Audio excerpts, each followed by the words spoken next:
ஹே everyone, இன்றைக்கி நம்ம வீட்டில் தக்காளி சாதம் செஞ்சுருந்தோம். குக்கரில் கூடவே வந்துட்டு காலிஃப்ளவர் ஃப்ரை, தயிர் வெங்காயம் வச்சுருந்தோம். அது இன்றைக்கி எப்படி செய்கிறதுன்னு இந்த வீடியோவில் நீங்கள் பார்க்கலாம். ஃபர்ஸ்ட் வந்துட்டு ஒரு குக்கரில் 2 ஸ்பூன் நெய் விட்டுக்கோங்க. கூட கொஞ்சோண்டு சோம்பு. அந்த சோம்பு நல்லா பொரிஞ்சு வர வரைக்கும் வெயிட் பண்ணுங்கள். பொரிஞ்சு வந்த அப்புறம் ஒரு 2 வெங்காயம் நல்லா நீல வாக்கில் நறுக்கிக்கோங்க. அது நல்லா கோல்டன் ஃப்ரை, அதாவது பச்சை வாசனை எல்லாமே போகிற வரைக்கும் நல்லா வதக்கிக்கோங்க. அது வதங்கின அப்புறம் 4 மிளகா போட்டிருக்கோம் நாங்கள், பச்சை மிளகா. உங்கள் காரத்துக்கு எப்படியோ நீங்கள் அதுக்கு ஏற்றாப்புல போட்டுக்கோங்க.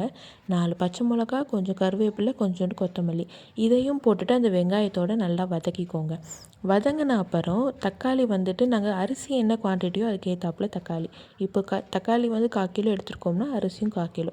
ஸோ இந்த வீடியோவில் நாங்கள் 1/4 கிலோ தக்காளி தான் எடுத்திருந்தோம். அந்த தக்காளி வந்து நல்லா மசிஞ்சு நல்லா இந்த ஜூஸ் எல்லாமே இறங்குன வரைக்கும் நல்லா வதங்கிட்டு இருக்கப்பவே 2 ஸ்பூன் மிளகாத்தூள், 1/2 ஸ்பூன் வந்துட்டு மஞ்சள் தூள் போட்டு அதையும் சேர்த்து நல்லா வதக்கிக்கோங்க.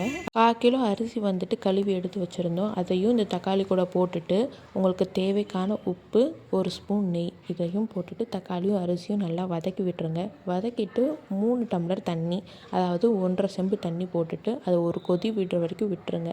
கொதிச்சக்கப்புறம் குக்கர் வந்து மூடி 3 விசில் விட்டுட்டிங்கன்னா உங்களுக்கு ஈஸியான தக்காளி சாதம் ரெடி. ரொம்ப ஈஸி அண்ட் சிம்பிளான டிஷ். ரொம்ப நம்ம இன்க்ரீடியன்ஸ் எதுவும் சேர்க்கலை, இஞ்சி பூண்டு பேஸ்ட் அந்த மாதிரி எதுவும் சேர்க்கலை. இது வந்து நீங்கள் சின்ன பிள்ளைங்களுக்கு ஸ்கூலுக்கு கூட வச்சு விடலாம். ரொம்ப சட்டிலான டேஸ்ட்டில் இருக்கும். சிம்பிளாகவும் செஞ்சு முடிச்சிடலாம். இது கூட நான் முன்னாடியே சொல்ல மாதிரி காலிஃப்ளவர் ஃப்ரை செஞ்சுருந்தோம். அதுக்கு வந்துட்டு ஆல்ரெடி காலிஃப்ளவரை வந்து உப்பு போட்டு சுடுதண்ணியில் வேக வச்சாச்சு. வெந்த காலிஃப்ளவரில் கொஞ்சோண்டு மிளகாப்பொடி, கொஞ்சோண்டு மஞ்சள் தூள், கொஞ்சோண்டு கடலை மாவு, கொஞ்சோண்டு அரிசி மாவு, இதை போட்டுட்டு ஆல்ரெடி ஊற வச்சுட்டோம். ஊற வச்சதை எண்ணெயில் போட்டுட்டு எடுத்துகிட்டா அவ்வளோதான். இது கூட கொத்தமல்லி சட்னி வச்சும் சாப்பிட்லாம், பொட்டேட்டோ ஃப்ரை வச்சு சாப்பிட்லாம். எல்லாமே நல்லாயிருக்கும். எதுவும் ட்ரை பண்ணி பாருங்கள். கூட தயிர் வெங்காயம் வச்சுருந்தோம்.